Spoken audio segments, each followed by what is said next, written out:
Shalom, saudara dan saudari yang terkasih dalam Tuhan kita Yesus Kristus. Marilah kita luangkan waktu beberapa menit untuk berkencan dengan Tuhan saat ini, agar dari hari ke hari kita semakin dekat dengan Tuhan, sehingga hidup kita semakin diberkati dan menjadi berkat. Kencan dengan Tuhan, Selasa 29 April 2025. Bacaan dari kitab 2 Samuel bab 3 ayat 12.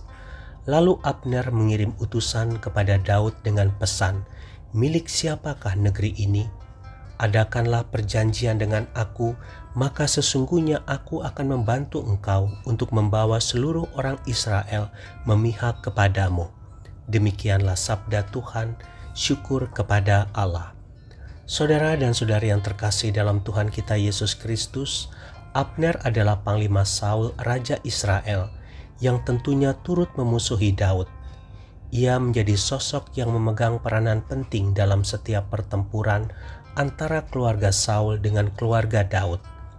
Namun kekecewaannya kepada Ishiboset anak Saul membuatnya berbalik memihak Daud dan bersumpah untuk menjadikan Daud sebagai raja atas seluruh Israel. Kisah selanjutnya, Daud menjadi raja atas seluruh Israel. Daud tidak pernah berpikir bahwa Tuhan akan membuat situasi berbalik arah, yakni orang yang memusuhinya di peperangan menjadi akses terbesar untuk memunculkannya sebagai Raja Israel. Kita sering berpikir bahwa musuh tidak pernah mendatangkan sesuatu yang baik, melainkan hanya membuat hidup kita lebih buruk. Namun melalui kisah ini, Tuhan mencelikkan mata hati kita bahwa di balik kata musuh terdapat jendela Tuhan yang terbuka untuk membuat kita melakukan terobosan pandangan untuk lebih memahami kehendak-Nya. Namun seringkali kepicikan pikiran atau kemarahan membutakan mata hati kita. Saudara dan saudari yang terkasih dalam Tuhan kita Yesus Kristus, seringkali kita tidak mengerti jalan Tuhan di dalam hidup kita, tetapi keterbukaan hati membuat kita jauh lebih mudah untuk memahaminya. Semakin luas keterbukaan hati kita, semakin jauh jangkauan pandangan mata rohani kita, sehingga kita dapat mengerti bahwa Tuhan tidak begitu saja mengizinkan orang-orang yang membenci dan menyakiti tanpa ada maksud Tuhan di dalamnya. Di manakah kebesaran sebuah pengampunan tanpa adanya hati yang terluka?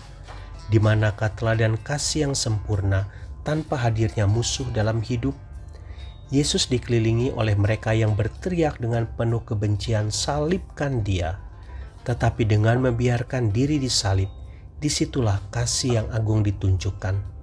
Yesus tidak bereaksi terhadap kebencian dan caci maki yang dilontarkan kepadanya, melainkan membiarkan dirinya diperlakukan sedemikian rupa sampai rencana Bapa digenapi di dalam hidupnya.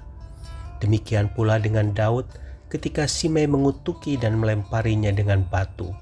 Hal itu menimbulkan kemarahan besar. Abisai, pegawai Daud.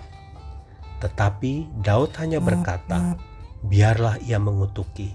Sebab apabila Tuhan berfirman kepadanya, 'Kutukilah Daud,' siapakah yang akan bertanya, 'Mengapa engkau berbuat demikian?'"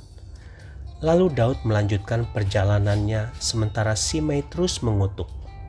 Bukankah banyak di antara kita bereaksi seperti Abisai yang penuh dengan kemarahan dan ingin menghentikan perjalanan untuk sekadar membalas sakit hati yang ada? Teladanilah Daud, tanggalkan panas hati dan lanjutkan perjalanan hidupmu untuk makin mendekat kepada rencananya. Saudara dan saudari yang terkasih dalam Tuhan kita Yesus Kristus, mari kita membiarkan Tuhan bekerja dengan segala caranya untuk menggenapi rencananya yang terindah bagi kita, sekalipun di luar jangkauan pengertian kita. Tuhan Yesus memberkati. Marilah kita berdoa dalam nama Bapa dan Putra dan Roh Kudus. Amin. Tuhan Yesus, berilah aku kesabaran dan kerelaan untuk menerima sikap permusuhan orang lain, sehingga aku bisa lebih mengerti maksud-Mu di dalam hidupku. Amin. Dalam nama Bapa dan Putra dan Roh Kudus. Amin.